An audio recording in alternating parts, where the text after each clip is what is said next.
Hello everyone, I am Manish Mande, I am faculty of English language and welcome to my YouTube channel English with Manish sir. और आज का जो हमारा session है इसमें मैं आपको बताने वाला हूँ टाइम के बारे में कि how to talk about time, कि टाइम के बारे में किस तरीके से बात की जाए, क्योंकि ये बहुत ही इंपॉर्टेंट चीज़ है और हम सभी को पता होना चाहिए, क्योंकि इंग्लिश जो है एक इंटीग्रल पार्ट है हमारी लाइफ का। सुबह से शाम तक हमें इसकी जरूरत पड़ती है और हम बोलते भी हैं, बट हमें ये पता नहीं होता कि किस तरीके से हम इंग्लिश में टाइम बोल सकते हैं और कैसे हमें बोलना चाहिए, ये हमें नहीं पता होता। तो आज के वीडियो को देखने के बाद आपके सारे कॉन्सेप्ट्स क्लियर हो जाएंगे।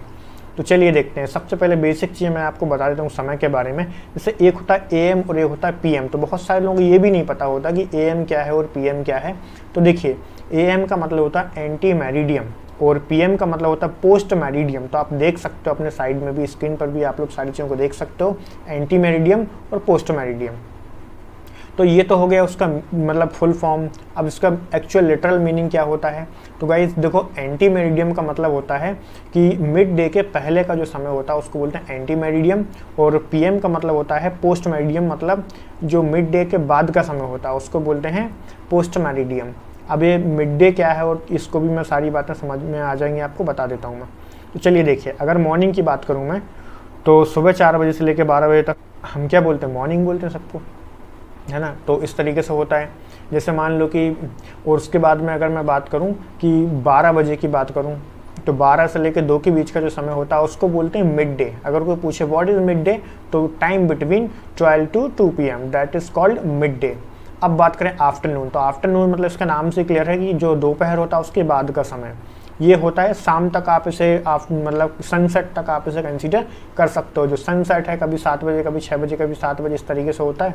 तो तब तक के लिए आप इसे उसको आफ्टरनून कंसीडर कर सकते हो। उसके बाद जो है सनसेट के बाद इवनिंग होता है, फिर आप उसे नाइट कंसीडर करने लगते हैं बाद में 9 बजे के बाद। तो यहाँ तक सारी बातें क्लियर हो गई। तो ये तो बेसिक इन्फॉर्मेशन मैंने आपको बता दी।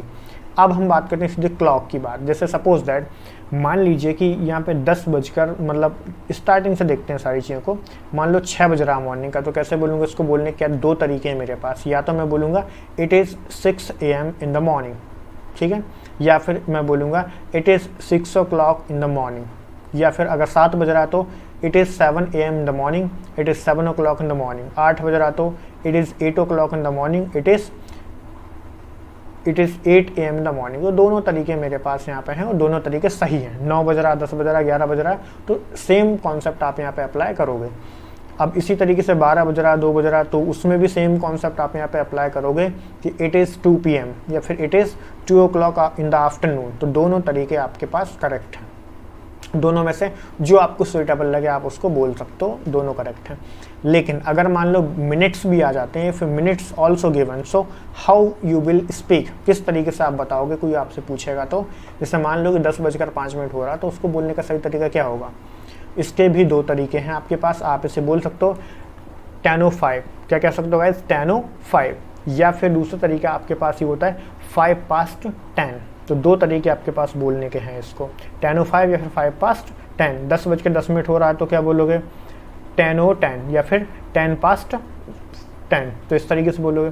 अगर मान लीजिए 10:15 हो रहा तो हम इससे क्या बोलेंगे?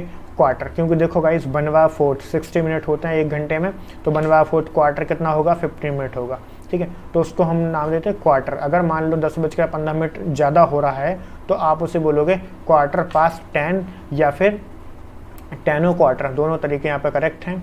अगर 10:30 हो रहा तो आप उसे बोलोगे 1/2 past 10 या फिर 10:30। दोनों तरीके आपके करेक्ट हैं। तो ये तो हो गई ज़्यादा वाली बात। अब मान लीजिए कि 11 बजने में 30 मिनट कम हो रहा, तो फिर इसे कैसे बोलूँगा मैं? तो इसके भी बोलने के मेरे पास 2 तरीके हैं। या तो मैं यहाँ पे बोलूँगा 1/2 until 11 या फिर 1/2 to 11। 2 तरीके। क्या बोला मैंने? 1/2 until 11 या फिर 1/2 to 11। तो ये तरीका हो गया। अगर मान लीजिए 11 बजने में 15 मिनट कम हो रहे हैं तो क्या बोलोगे आप? तो उसको आप बोलोगे क्वार्टर टू 11 या फिर क्वार्टर अंटिल 11। इसी तरीके से अगर मान लो कि 11 बजने में 5 मिनट कम हो रहा है तो फिर कैसे बोलोगे आप? सेम कॉन्सेप्ट आपको अप्लाई करते रहना है और अलग से कुछ भी नहीं करना है, ठीक है। तो 5 to 11 या फिर 5 until 11। तो और अगर एग्जैक्ट 12 o'clock हो रहा तो आप सीधा सा बोलोगे इट इज़ 12 o'clock, तो ये बात आपको समझ में आना चाहिए, तो ये बात ध्यान रखिएगा आप लोग। और एक चीज़ और मैं आपको बता दूं, ये जो बीच में मैंने ओ बोला था, जैसे मैंने बोला था कि 10:05, तो 10:05 अगर मैं बोल रहा था तो इसमें जो ओ है उसका मतलब क्या है, उसका मतलब है गाइस ओ क्लॉक। मतलब मैं इसको सेंटेंस को बड़ा ना करके शॉर्ट में बोलना चाह रहा हूँ तो मैं उसे ओ क्लॉक कह सकता हूँ। तो वो बात वही है, कुल मिलाकर ये तरीके होते हैं इंग्लिश को बोलने के। तो आई होप कि ये वीडियो आपके लिए काफ़ी हेल्पफुल रहेगा और आपको एक नई चीज़ आप सीखने को मिली होगी और ये पता चला होगा कि किस तरीके से टाइम को बोलते हैं। और फिर भी अगर कोई डाउट या कन्फ्यूज़न आप लोगों को होता है तो गाइस कमेंट बॉक्स में कमेंट करके ज़रूर बताएं, ताकि मैं आपकी क्वेरीज़ हैं वहाँ पर उसको रिजॉल्व कर सकूँ। और लाइक शेयर कमेंट जरूर करें वीडियो को, अगर आपको इससे प्रॉफिट होता तो डेफिनेटली आप जरूर करिए like share comment. So thank you everyone, thanks to all.